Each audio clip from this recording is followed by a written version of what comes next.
Morning.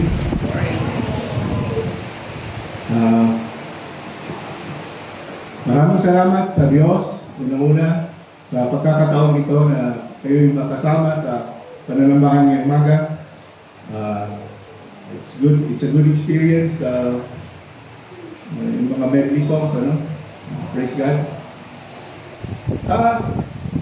Ang sabi ni Brother Danny ng invite is, ang tema daw is focus your eyes on Jesus.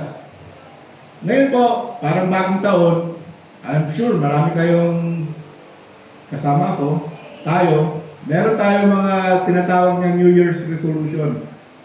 And usually, kapag may New Year's resolution, meron kang goal, may set goal ka, di po ba? Mga kapatid, ang buhay Kristiyano din ay parang isang tinatawag na race. Yung pagtakbo. Sino bang nagmamarathon dito? Hindi ako. Halata naman eh. Anyway, merong similarities ang pagtakbo, yung pagsama ng marathon, sa isang buhay Kristiyano. Unang-una, meron kang, ang isang race ay meron kang starting line, di po ba? And then, kung may starting line, meron din finish line. And then, kapag nakaabot ka sa finish line, meron kang reward. In between, kailangan na sumunod ka sa mga patakaran, sa mga rules. To be able to maabot mo yung finish line, kailangan natin ng focus, kailangan ng disiplina, kailangan ng dedication, 100% focus, di ba? Kailangan ng effort. Amen? Ganon din po ang buhay natin as Christians. Sino po mga Kristiyano na dito? Okay, so lahat po na tumas ng kamay ay, we are part of a race. Ang race na to, sabi nga sa 1 Corinthians chapter 9 verse 24, do you not know that in a race all the runners run, but only one gets the prize? So run in such a way as to get the prize. So, ang focus natin is to win the prize. Amen? We are in a race. Another, sinabi rin sa Hebrews chapter 12, verse 1, and let us run with perseverance. Some version, with endurance, the race marked out for us. So, meron tayong tinatakbong karera. Meron tayong tinatakbong karera ba yun sa Tagalog? Race? Race. Alright. In 2 Timothy, sabi ni Paul naman, 2 Timothy chapter 4 verse 7, I have fought the good fight, I have finished the race, I have kept the faith. Bakit kailangan ng focus ang pagsali sa race? Kailangan ng focus and kailangan ng isang very important ingredient, very important element, that is faith. We have to focus our eyes on Jesus. Okay? I-define muna natin yung ating object of faith. Kasi pwede namang faith is you trust, you believe. Pero yung object of faith natin is you believe in somebody else. Or we believe on ourselves. Kaya ko to. Pero in this Christian race, in the spiritual race, ang trust, ang faith natin, ang ating pananampalataya is kay Kristo. Amen? Amen. Parang yung sa pictures, merong isang babae na nakaupo. Lahat ng kanyang bigat ibinibigay sa upuan. Ako, pag nakikiupo ako sa ganito mga plastic, dahil overweight ako, obviously, marami akong dalaw ng mga chapel, mga congregation na pag-upo ko, bumibigay yung marami, hindi ko na mabilang. Kaya minsan pag umupo ako, hindi ko binibigay yung buong bigat ko doon sa paa. Di ba? Para 50-50. Alright? Mga kapatid, kininto ko lang kasi minsan, ganyan yung pananampalataya natin. 50-50. Binibigyan natin yung ating trust kay Jesus, pero hindi lahat. Okay? So our object of faith, that is what it means. That is how we focus on Jesus. Ang ibig sabihin ng object of faith natin sa karera, sa ating running the race marked for us is on Jesus. Amen? Clear so far? Okay. Ang karera ay parating may starting line. May umpisa. So, first, we have to start well. By focusing on Jesus. Hebrews 12:2, we fixing our eyes on Jesus. We do this by fixing our eyes on Jesus, the pioneer and perfecter of faith. Anong ibig sabihin ng pioneer? Siya yung umpisa. Kaya nga ito natin paling kay Jesus, sa Kanya nakasalalay ang ating pananampalataya mula simula hanggang katapusan.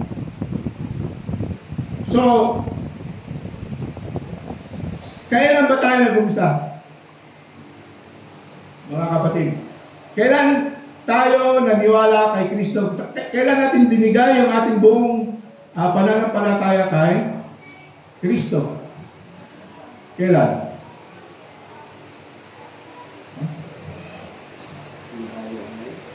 Nung narinig natin yung gospel, yung ebanghelyo, yung good news. Alam ko, memorize na natin itong Church of Christ, ano? Romans 1:16, for I am not ashamed of the gospel of Christ, for it is the power of God to salvation, for everyone who believes, to the Jew first and also for the Greek. Pero minsan, kinakaligtaan natin yung 17, which is very important. For in it, the righteousness of God is revealed from faith to faith, as it is written, the just shall live by faith. Bakit nga ba power unto salvation yung gospel daw? Kasi dito, pinapakita ng gospel, ng good news, magandang balita kung paano tayo nag-umpisa kay maniwala kay Kristo. Sa Tagalog, sa 16, hindi ko pinakahiya magandang balita sapagkat ito ang kapangyarihan ng Diyos para sa kaligtasan ng bawat sumasampalataya. Sapagkat sa magandang balita ay pinapakita kung paano itunutuwid ng Diyos ang kaugnayan ng tao sa Kanya. Ito ay sa pamamagitan ng pananampalataya buhat sa simula hanggang sa wakas. From start to finish. Paano? Sa pananampalataya. Gusto ko lang i-clarify, earlier sa Romans 1:5, dinifine ni Apostle Paul, anong klaseng pananampalataya? Pananampalataya that leads to obedience. So it means, ito yung pananampalataya na may pagsunod. Obedient faith. So when I say faith, later on, huwag nyo isipin na yung faith na yung iniisip lang. Ito yung faith na sabi ni James na living faith. Yung bang paniniwala na may kasamang gawa. Yan yung kompleto. Yan yung perfect faith. Bakit ka? Bakit kailangan natin si Kristo? Alam nyo, kung hindi natin, kaya lang ng tao na ma-justify, maging matuwid sa harapang Diyos, on our own, kung kaya lang nating tumakbo, nawala si Jesus, hindi natin kailangan si Jesus hindi na sana bumaba. Amen? But from Romans 1 to 3, ano yung conclusion doon? Walang taong matuwid sa mga Hebrews, walang taong matuwid sa mga Gentiles, sa buong mundo, walang ni isa. No one is righteous, no, not one. Romans 3:10. Inulit niyo ulit sa Romans 3:23. For all fall short of the glory of God. Ano bang hinahanap na katuwiran ng Diyos sa mga tao? Ito ay 100% perfection. Mga kapatid, kung ikaw ay wala pa kay Kristo, tapos inaakala natin na mabait naman ako, kaya kong humarap sa Diyos later on at sasabihin kong mabait ako. Sorry. Walang isang tao ang nakaabot sa standard na gusto ng Diyos. Lahat tayo ay baksak. Kaya nga bumaba si Kristo, pinulfill niya lahat yung standard ng Diyos, lahat na commands. Siya yung bumuhay. At kung sino man ang maniwala kay Kristo, lahat ng katuwiran, all of the 100% righteousness na kay Kristo ay mapupunta sa atin. Gusto niyo yun? Amen. Napakagandang deal, ano? Sabi, sapagkat sa magandang balita ay pinapakita kung paano itinutuwid ng Diyos ang kaugnayan ng tao sa Kanya. Ito ay sa pamamagitan ng pananampalataya, faith, through faith, from faith to faith, sa simula hanggang wakas. Sa Romans 3:21 to 23, dito na ipinakita, in-explain, ngunit ngayon nahayag na kung paano ginagawang matuwid ng Diyos ang tao. It is now revealed kung paano we are made right before God. Ginagawang matuwid sa lahat sa pamamagitan ng kanilang pananampalataya kay Kristo. Through faith. Kaya nga fix our eyes on Jesus. Hindi yung kaya kong umabot sa finish line on my own. No? Dapat 100% naka-fix our eyes on Christ. Amen? So pagkat ang lahat, for all have fall short of the glory, ay nagkasala at walang sinumang nakaabot sa kalwalhatian ng Diyos. Kaya nga tinatawag na magandang balita. Bakit? Dapat tayo yung naipako. Dapat tayo yung mamatay sa krus. Dapat tayo yung maparusahan dahil sa ating mga kasalanan. Kasi sabi natin, ni isang tao walang matuwid. Ngunit, may isang tao at Diyos at the same time ang bumaba. Ang Diyos nagpakatao para siya ang mag-fulfill ng standard ng Diyos. Ngunit dahil sa kanyang kagandahang loob, it is through God's mercy, sa kanyang grasya na walang bayad, niyang binigay, sila ay tinuturing na matuwid sa pamamagitan ni Kristo na siyang nagpapalaya sa kanila. You see? It is not us. This race, this spiritual race is not about us. It's never about us. It's never about what we can do.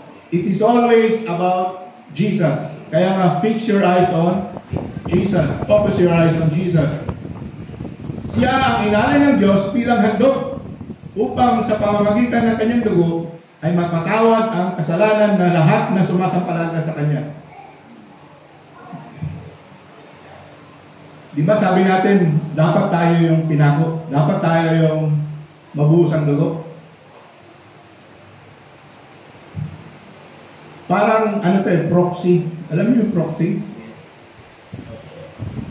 Parang hindi natin kayang, dapat tayo yung naparusahan sa korte. Guilty tayo dahil sa ating mga kasalanan.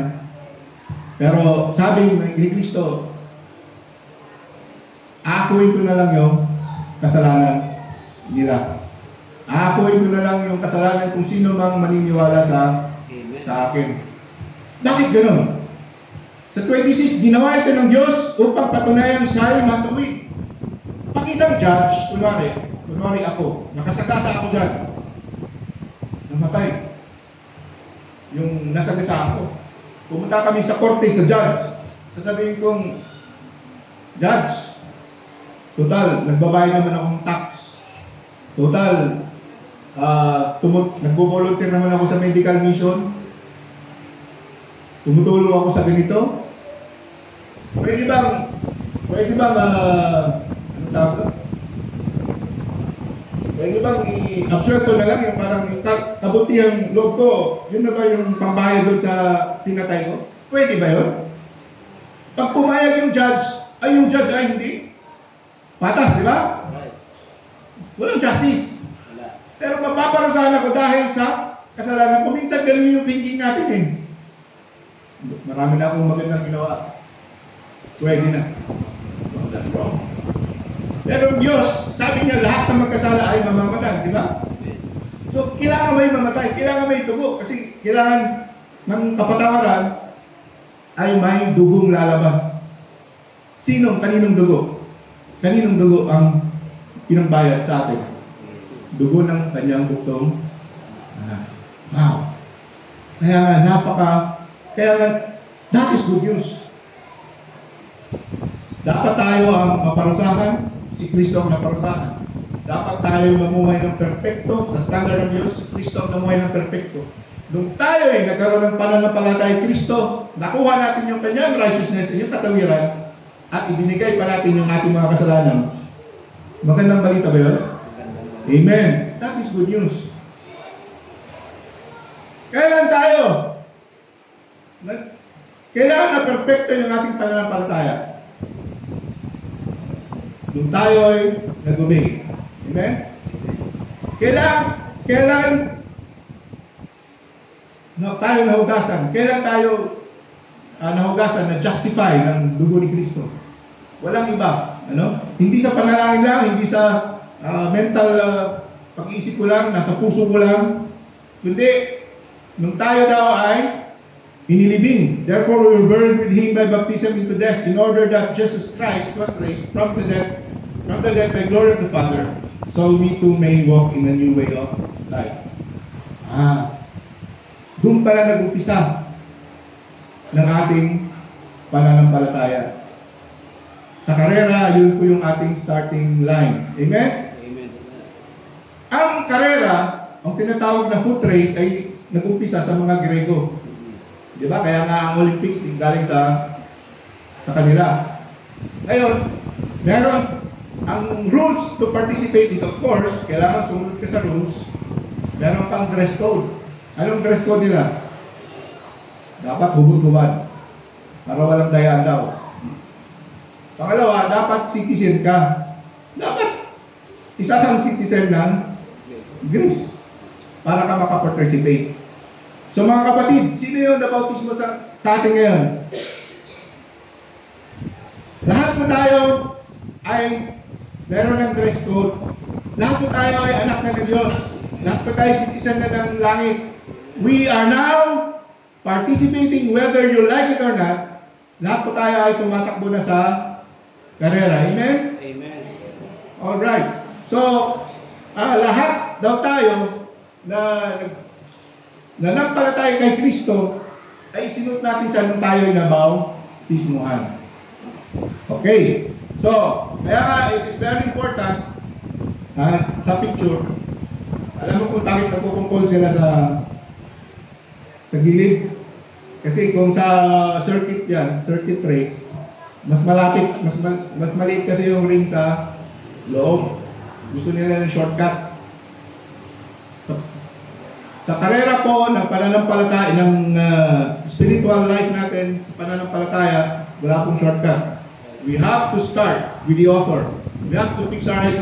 We have to give our lives to Jesus. We have to submit by being baptized. Amen?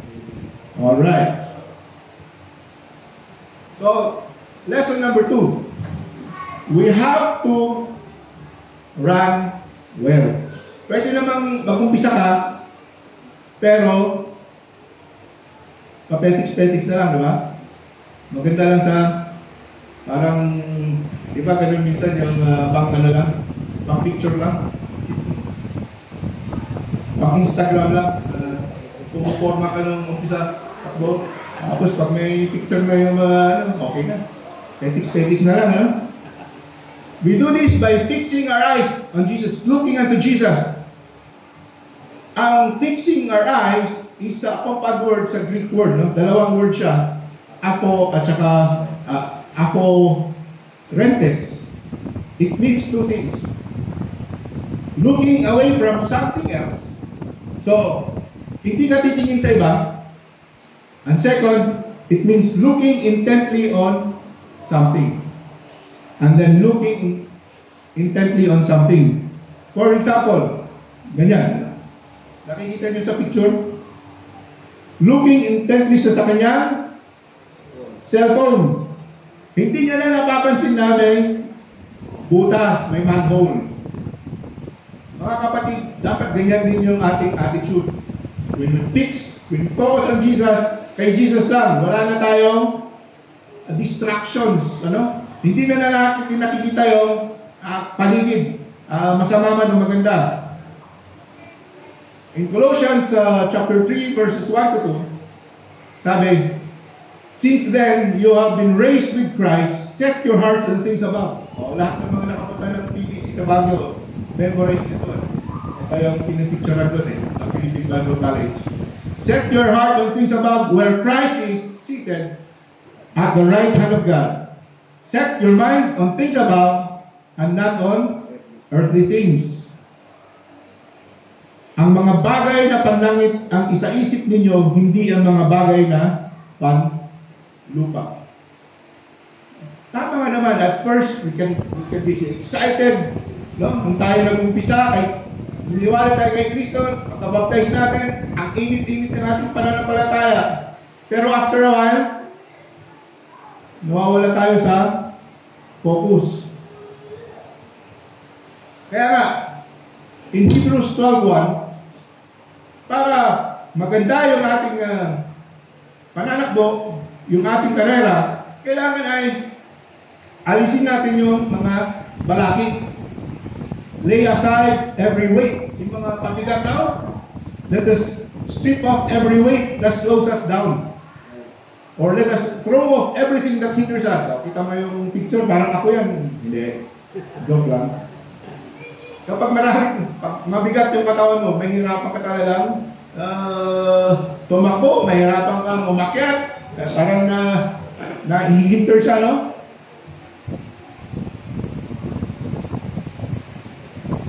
Yung mga weight, yung mga hindrance are usually not sin naman, hindi yung mga kasalanan, pero yun ang pwedeng pagpigil sa ating pananakbo. Kunwari, trabaho. Sabi ni Jesus sa John 6:27, do not work for food that spoils, but for food that endures to eternal life, which the Son of Man will give you. For on him that the Father has placed his seal of approval. Ano bang in-endorse ni Jesus? Huwag niya kayo magtrabaho? Hindi. Ang ibig sabihin, work is good. In fact, the Bible endorses honest, diligent work. Kapag hindi ka nagtrabaho, huwag kang kumain. Pero ang ibig lang sabihin nito, ang priorities natin ay nasa langit na kay Kristo. Hindi magiging hindrance dapat yung ating trabaho sa ating spiritual race. Amen. Minsan, siguro matanda lang ako, daming yung mga kabataan, magpapapray pa yan, di ba, Brother Danny? Sana, magpapapray pa yan ng church na sana matanggap sa trabaho. Right. Yung nagtatrabaho na, hindi mo na makita. Amen. Actually, you can work and glorify God in your work. Hindi ito sinasabing Sunday lang, ano? I'm not saying parang, anong tawag ba nito? Yung may partition yung buhay natin, Monday, Sunday. No. Ang priority natin ay our relationship with Christ already. So that whether we study in school, whether we work, when we do our business, ang business natin ay mas hindi na tayo, what is a business that glorifies God? Hindi na tayo nagdadaya. Diba? Kasi ang priority natin is our relationship with God. Ay, bad pala itong dati kong ginagawa. I'll change my ways. Ay, bad pala yung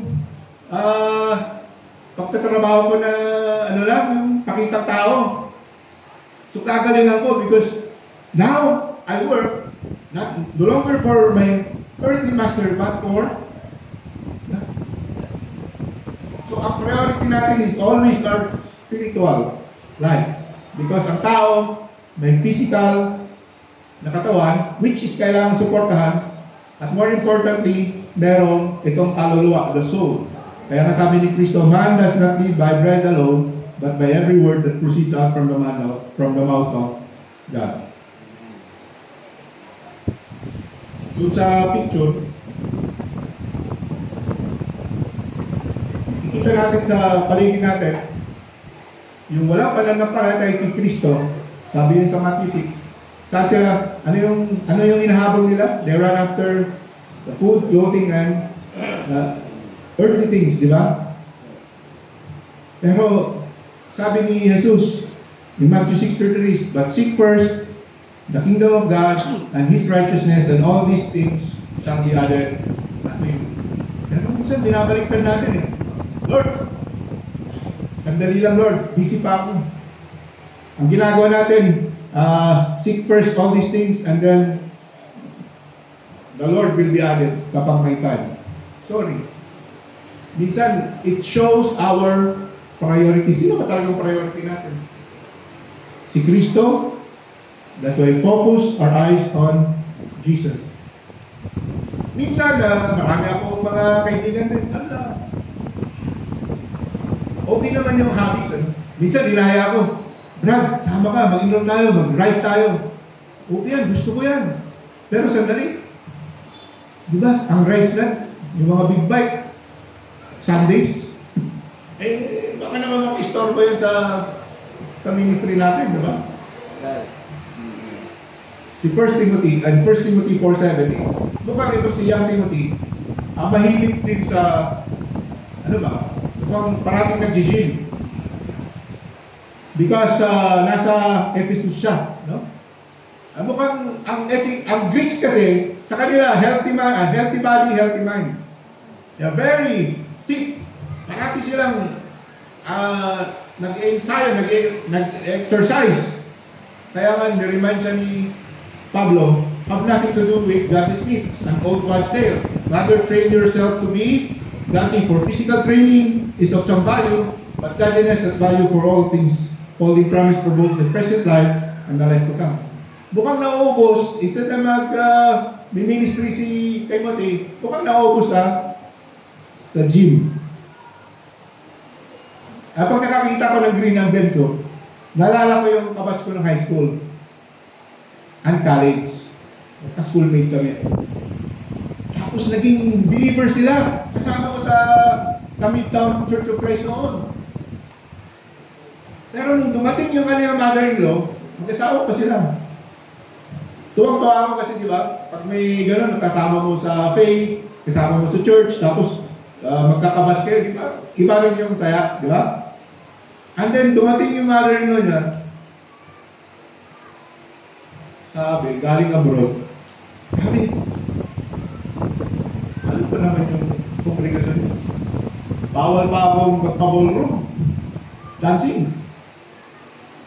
So, ang ginawa niya, binilhan niya at that time, yung unang adventure, green din yung kulay. Sabi niya, huwag na kayo mag-attend sa church niya. Bibigyan ko kayo ng adventure. Brand new at that time. Ay, kinuha yung adventure. Ay, hindi ko na nakikita. Sometimes, these blessings can become hindrances. In Hebrews 11, makita natin yung hindrances na inalis ni Moses. In Hebrews 11:24-26, it was by faith that when Moses, when he grew up, refused to be called the son of Pharaoh's daughter. Imagine kung anak ka ng prinsesa sa Egypt. At that time, it's a very, kumbaga, sila yung empire, ruling empire of the world. Tapos, ayaw ni Moses. It's a hindrance.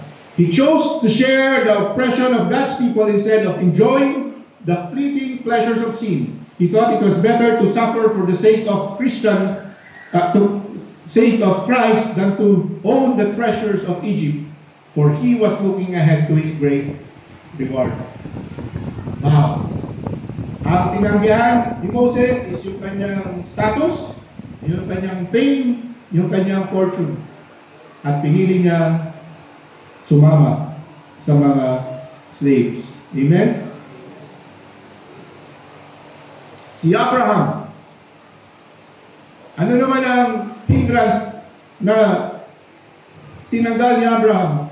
By faith, Abraham, when called to a place where he would later receive as inheritance, obeyed and went, even though he did not know where he's going. Imagine, komportable ka na sa bahay mo, komportable ka na sa mga kapitbahay nyo, and then God told him, you leave. By faith, he made his home in the promised land like a stranger in a foreign country. He lived in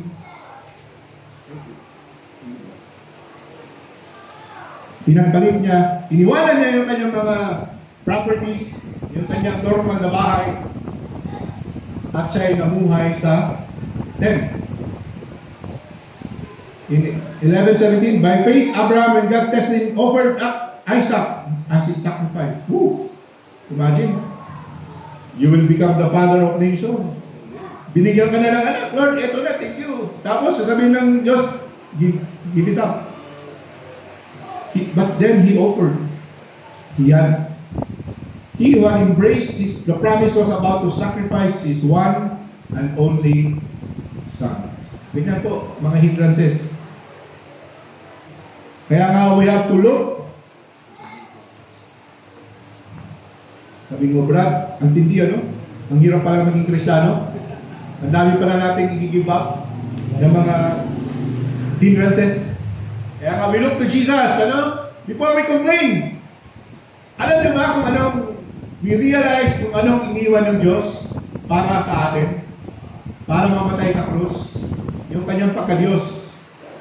Who being very nature God, did not consider equality with God as something to be used to his own advantage. Rather, he made himself nothing by taking the very nature of a servant, being made in human likeness, and being found in appearance as a man.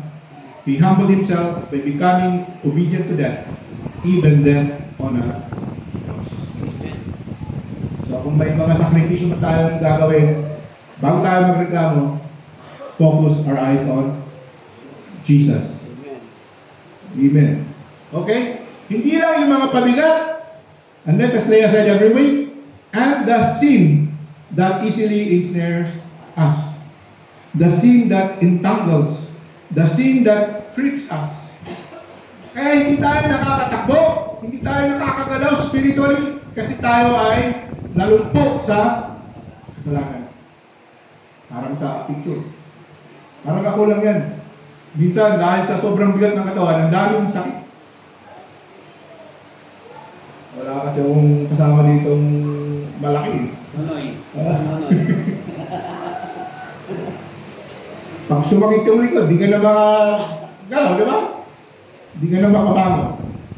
Ganyan po picture ng kasalanan. Nakakalumpo in our spiritual race, in our spiritual journey. Kaya kailangan natin tanggalin. Tayo ay na-saved by grace, amen?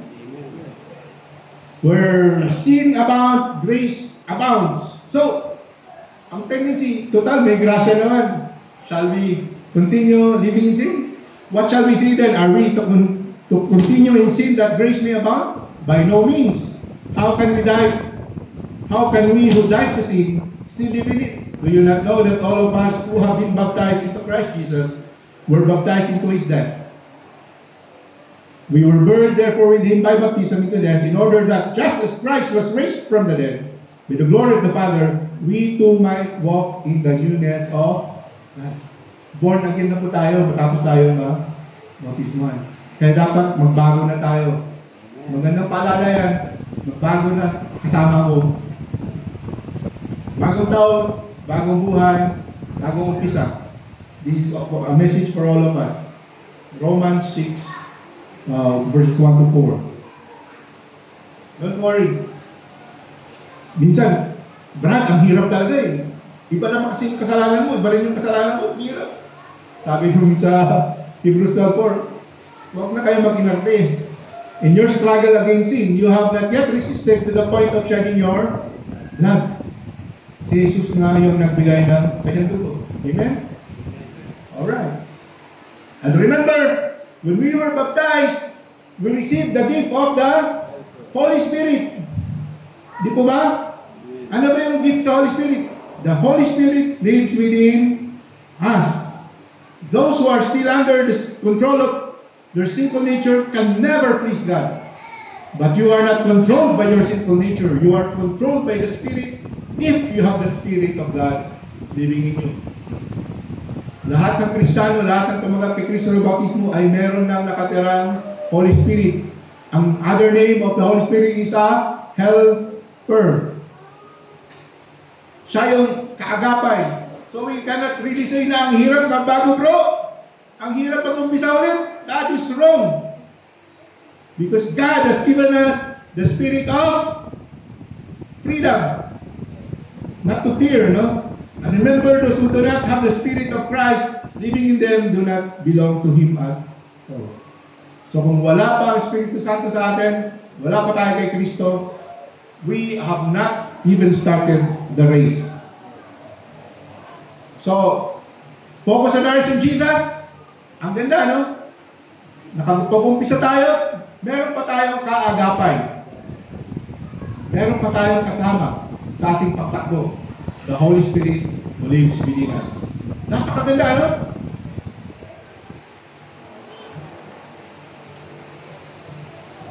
Finish well. Last na to. Binigyan na ako ng tubig ni Brother Daniel. Pinapapigil na ako. Joke. Looking unto Jesus, the author and finisher of our faith, who for the joy set before him endured the cross, despising the shame, and has sat down at the right of God. We can finish well because Jesus finished well. Amen? And that is the confidence we have. Because Jesus is victorious, we too can be victorious. Minsan yung umpisa, a good start doesn't mean a good ending. Pwede tayong ma-off track. Pwede tayong baliktad yung ating takbo. Instead na pa-forward, pabalik. Diba? Parang ganyan sa picture. Sa Galatians chapter 5, verse 7, sabi ni Paul sa mga Galatia, ano ba nangyari sa inyo? You were running the race well. Who has held you back from following the truth? Na-off track sila. Malakas na sila. Sa biglang pumasok yung bagong ebanghelyo na kulang si Jesus at kailangan daw may gawin magpa-circumcise. Ano?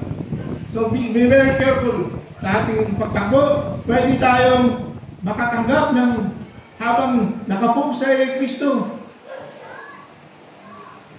Pwede tayong ma-off track by listening to other gospels. Merong isang former Midtown dito, and sadly, meron yung matagal na secretary namin, he and his family, of all, kung saan pa lumipat, naging pumunta kay Tibuloy. And now, mukhang na-realize some of them, after 1 decade siguro, or more than a decade, gusto na bumalik, praise God. No? So, ingat tayo kasi pwede tayo ma-sidetrack. Pwede tayong tumigil. In the case of Hebrew Christians, malakas yung umpisa nila. Kaya pinalala ni Apostol Pablo, think back on those early days when you were first learned about Christ. Remember how you remained faithful even though it meant terrible suffering. Sometimes you were exposed to public ridicule and were beaten. And sometimes you help others who were suffering the same things. You suffered along with those who were thrown into jail. And when all you owned was taken from you, wow, you knew that there were better things waiting for you that will last forever. So yung mga Hebrew Christians pala, grabe yung persecution, ano? Kinuha yung mga properties nila, binugbog sila, nilagay sa jail. So, maganda yung umpisa, maganda yung panakbo. Pero kaya pinala ni Pablo, or whoever, the author of Hebrews, Kasi dahil sa mga resistance, dahil sa opposition, some of them have already opted out of the race. In 10:25, let us not neglect our meeting together as some people do, but encourage one another, especially now that the day of His return is drawing near. So, yung sobrang opposition, minsan nakaka-discourage din. So, it can stop us from finishing the race. Pablo, when he was talking to the Ephesian elders, the Holy Spirit testifies in every city, saying that chains and tribulation awaits me. But none of these things move me, nor do I count my life dear to myself, so that I may finish the race with joy and the ministry which I received from the Lord Jesus, to testify the gospel of the grace of God. Si Paul, sinabihan na siya ng Holy Spirit, maraming jail, maraming suffering mangyayari sa'yo. Pero, kaya ng isang tabi ng kanyang buhay so that he may finish the race with joy and the ministry which I received from the Lord Jesus, to testify the gospel of the grace of God. He was focused on his eyes on Jesus to do the ministry. Ang race po sa Grego is the agona. Yes, you can imagine that is where the word agony, that is where the word agony is coined. Ano ba yung agony? Paghihirap. Mga kapatid, nung tinanggap natin si Kristo as our Lord and Savior sa bautismo, hindi po tayo promise ng magandang buhay. Ang na-promise po sa atin is freedom from sin, salvation, but we have to go through, hindi po tayo accepted. Kung si Jesus nga pinako sa krus, gusto natin accepted tayo. We have to go through some difficulties. That's why Philippians chapter 2 verse 12, work out your salvation with fear and trembling. Kailangan we have mag-effort din tayo. Amen? Sa Hebrews 12:1-6, and let us run with endurance the race that is set before us. Ang buhay Kristiyano po ay hindi lang sa umpisa, sa gitna. Ito po ay hanggang sa dulo, to the end. He who endures to the end shall be saved. Matthew 24:13. Ang buhay, the race, the spiritual race, is not a sprint. Hindi yung pabilisan. It is a marathon. That's why mga kapatid, we need each other. We need the church. We need to be involved in the church. Amen? Let us think of ways to motivate one another to acts of love and good works. Kaya nga yung mga gusto nang mag-back out, yung mga tumigil na, ang payo ni Paul, do not give up meeting together. Kasi sino bang makaka-encourage sa'yo? Sa isa't isa. Di ba tayo rin? Sa picture nilagay ko, nakalagay, Pat. Lahat po tayo ay nag-struggle. Wala pong, di ba? Lahat tayo ay perfect lang ng dugo ni Kristo. Amen? Lahat tayo, this is our journey together. So, I pray na in the church, just like Paul, we find our involvement, we find our ministry. Let us be involved. Also, para may purpose yung ating spiritual journey, let us get involved in the ministry. Nandito sila si Sir Remy. No? Ang ganda ng kanilang ministry. Nagpa-medical mission nila. Amen? And my goal, yung kanilang spiritual journey, to serve. Not only to the end, but also to serve. That's why, hindi lang sa ating pananampalataya, dagdagan natin yung ating faith. Kailangan mag-exercise tayo, di ba? Add to your faith goodness, and to goodness knowledge, and to knowledge self-control, and to self-control perseverance, and to perseverance godliness, and to godliness mutual affection, and to mutual affection love. We keep on keeping on. Kapag tuloy-tuloy lang tayo nakafocus on Jesus, alam niyo ba na the more you focus on something, the more you become like what you, kung saan ka nakafocus. Naniniwala kayo doon? Kung habang nakafocus ka sa pagkasama mo isang tao, Kaya nga sabi nila, yung mga mag-asawa daw, pag matagal na, nagiging mukha. Pareho na kayo ng expression, pareho na. Di ba?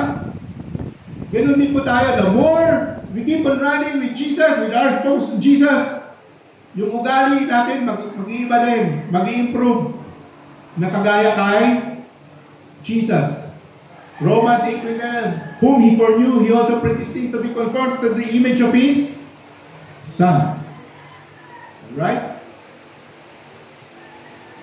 To focus on Christ, kailangan natin ng brethren, kailangan natin ng church, kailangan natin ng ating energy, kailangan natin ng food. Sabi ni Job, I have treasured the words of the mouth more than the words of God's mouth, more than my necessary food. Kaya palang tibay ni Job, mas inuuna niya pa yung commands ng Diyos, yung salita ng Diyos, more than his physical food. Si Jeremiah naman, when your words came, I ate them, and they were joy. They were my joy and my heart's delight. It is something you look forward to. Parang pagkain na ba, excited kang kumain? Ano kaya kakainin natin ng lunch? Ano kaya kain ng dinner? Diba? God has blessed us so much with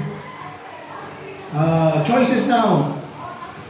Jollibee kahapon, McDo naman ngayon. Diba? Something like that. Ganun din po dapat yung attitude natin when it comes to spiritual food. Because we cannot grow strong without Bible study. Amen? We have to set aside time. You can always say, we don't have time. Sabi, I don't have time really means it's not my priority. Naniniwala kayo? It's not my security. Hindi ako excited. Kung hindi tayo excited sa salita ng Diyos, hindi tayo excited makinig dun sa kay Brother Danny every Wednesday. Ano yung lesson niya last Wednesday? Allah. Sweet and sour. Diba? Sour and sweet.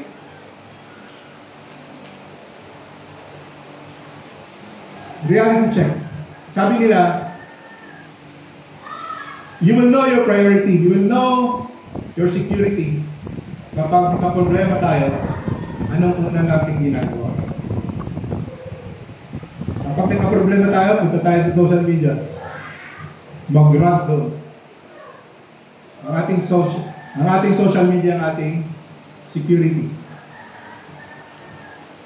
Kaproblema tayo, takbo tayo sa friends. Kain tayo.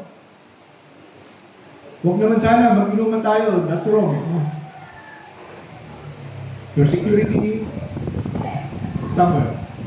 Alam niyo ba yung bata, pag nadapa, pag nasugat, pag umiyak, dahil ang security niya sino? Nanay.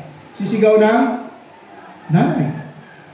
You know, when we're troubled, when we have problems, dapat ang una natin tinatakbuhan, if our security is Jesus. Amen. Dapat doon tayo unang tumatakbo. Hindi kay Facebook. Amen? So, if we fully trust Jesus, we fix our eyes on Jesus, we focus our eyes, and natin yung picture. Sa Isaiah 40:31, but those who trust in the Lord will renew their strength. They will soar on wings like eagles. They will run and not be weary. They will walk and not faint. Mga kapatid, nasa karera po tayo. Yung iba lumilipad, yung iba tumatakbo, yung iba naglalakad. But one thing is a promise. Kapag yung eyes natin speaks on Jesus, kapag yung buong pananalig kay Jesus ay hindi tayo mapapagod. Amen. We will keep on giving on for His glory. Maraming salamat.